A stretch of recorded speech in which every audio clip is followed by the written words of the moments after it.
Europe's security landscape is undergoing a dramatic shift. From the Russia-Ukraine war to rising military budgets across the continent, a tense geopolitical climate has reshaped Europe's defence priorities. In the midst of this transformation, the United Kingdom, a key NATO member and historic military power, finds itself at a critical crossroad. With Brexit redefining its relationship with the European Union, the UK faces questions about its commitment to European security, its global ambitions, and its military role in an increasingly unpredictable world. Today we're exploring the UK's evolving military strategy, examining how it's adapting to the challenges and opportunities presented by a rapidly changing Europe. Welcome to KJ Reports, where we dive deep into the motives and strategies shaping our world. Today we're focusing on the UK's military strategy in an evolving Europe, where new alliances and threats are reshaping the balance of power. What does the UK's defence strategy look like in the wake of Brexit? How does it fit within NATO's broader ambitions? And what are the implications of the UK's global pivot towards the Indo-Pacific? Let's break down each piece of this complex puzzle, starting with the numbers. The UK has increased its defence budget significantly in recent years, aiming to modernise its forces and prepare for a range of emerging threats. To understand the significance of this, it's essential to look at the scope and focus of the UK's defence spending. The government has committed billions of pounds towards new technologies, advanced equipment and specialised forces, emphasising the need to stay ahead in a world where warfare is evolving rapidly. This investment isn't just about buying more weapons or hiring more troops. It's about building a military that can adapt to the challenges of a digital, interconnected and increasingly volatile world. One of the most significant areas of investment has been cybersecurity. In an era where cyber threats pose some of the most serious risks to national security, the UK is reinforcing its cyber defences with increased funding for cyber defence teams and the latest technology to protect critical infrastructure. Cybersecurity is essential not only for protecting military assets, but also for safeguarding civilian infrastructure like power grids, hospitals and financial systems. Imagine the chaos if a cyber attack were to bring down a country's energy grid or compromise sensitive data from its national health system. By investing in cybersecurity, the UK is taking a proactive approach to defend against such threats. Cyber attacks can cripple power grids, disrupt financial systems, and even influence democratic processes. The UK's investment in cybersecurity signals its commitment to protecting itself and its allies from these emerging threats. But cyber is just one piece of the puzzle. Naval power remains a priority for the UK, particularly as it seeks to protect its interests in the Atlantic and beyond. The Royal Navy has long been a symbol of British strength, and recent investments are aimed at ensuring it remains so. The UK is investing its advanced naval assets, including new submarines, destroyers and aircraft carriers, each designed with cutting-edge technology to deter potential threats and respond to crises swiftly. The Royal Navy plays a vital role in protecting maritime trade routes, which are essential for the UK as an island nation with significant international trade. Any disruption in these routes could have severe economic implications, affecting everything from imports of essential goods to the export of British products. These investments reflect the UK's commitment to NATO's goals, ensuring it stays ahead in defence technology and preparedness for modern warfare challenges. NATO, of course, remains a cornerstone of the UK's defence strategy. As a founding member, the UK has long played a leading role in the alliance, contributing troops, equipment and intelligence to joint efforts aimed at preserving European security.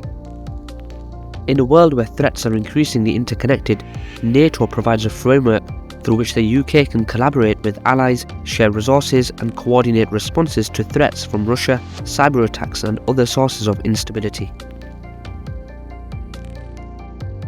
But what about the UK's relationship with Europe, particularly in light of Brexit?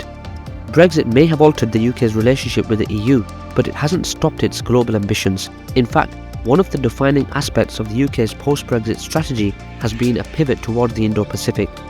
This shift is perhaps best exemplified by the AUKUS alliance, a strategic partnership between the United States, the United Kingdom and Australia. AUKUS aims to counterbalance China's influence in the Indo-Pacific, and it includes cooperation on nuclear-powered submarines, artificial intelligence and cyber capabilities. However, this Indo-Pacific focus has raised questions about whether the UK can maintain its traditional commitment to Europe's security. The Indo-Pacific is thousands of miles away, and focusing resources on this region could in theory divert attention from Europe. Some analysts argue that by committing to a global role, the UK risks spreading itself too thin, unable to fully commit to either Europe or the Indo-Pacific. Is this global pivot part of a calculated strategy to address global threats on multiple fronts, or does it leave Europe exposed to threats in the East? While the UK looks outward, its European neighbours are also ramping up their defences. Germany, for instance, has significantly increased its military budget, making a major shift in its defence policy since World War II. For decades, Germany maintained a relatively limited military posture due to historical factors, but with Russia's actions in Ukraine, Germany has re-evaluated its defence strategy, committing billions to modernise its forces, strengthen its defences, and contribute more actively to NATO. Germany's increased defence spending could alter the balance of power within Europe, creating a scenario where the UK, France, and Germany each play a significant but potentially competing roles with NATO. Brexit fundamentally altered the UK's relationship with Europe, impacting everything from trade to defence. Now, outside the EU, the UK relies on NATO and bilateral agreements to engage in European security matters. But being outside the EU has its challenges. The UK is no longer part of EU-led defence initiatives, and it cannot participate in EU decision-making on security matters. This leaves the UK to rely on NATO and direct partnerships with European nations to remain relevant in European defence. The UK has been building security partnerships with European nations like France, Germany, and the Nordic countries, ensuring it remains a valuable ally even without direct ties to EU defence initiatives. For example, the UK and France share a close defence relationship with joint exercises, intelligence sharing, and cooperative projects. The UK has also established partnerships with Norway and Sweden, recognising the strategic importance of the Nordic region, particularly in the context of Russian activity in the Arctic and the North Atlantic. In the Russia-Ukraine war, the UK has been one of the most vocal and proactive supporters of Ukraine, providing military aid, intelligence, and training to Ukrainian forces. This support reflects the UK's strong stance against Russian aggression and its role as a defender of European stability. By supporting Ukraine, the UK is sending a clear message to Moscow: aggression in Europe will not go unchecked. The UK's assistance includes weapons, supplies, and intelligence, enabling Ukraine to resist Russian forces and defend its sovereignty. But this commitment comes with costs. Providing aid to Ukraine requires resources, and public sentiment within the UK varies. Some citizens support the UK's role as a defender of democracy and European security, whilst others question whether the country should prioritise domestic issues. How long can the UK sustain this support for Ukraine, and will it impact its other defence priorities? These are the questions that policymakers in London are grappling with as the conflict drags on. As Europe navigates an uncertain future, the UK's military strategy is evolving to meet both regional and global demands. Whether through increased defence spending, strategic alliances in the Indo-Pacific, or steadfast support for Ukraine, the UK is positioning itself as a key player in European security, even outside the EU. But the challenges remain. Balancing a global role with a commitment to Europe, navigating post-Brexit relationships, and managing public opinion are no small tasks. The world will be watching to see how the UK adapts to this shifting landscape.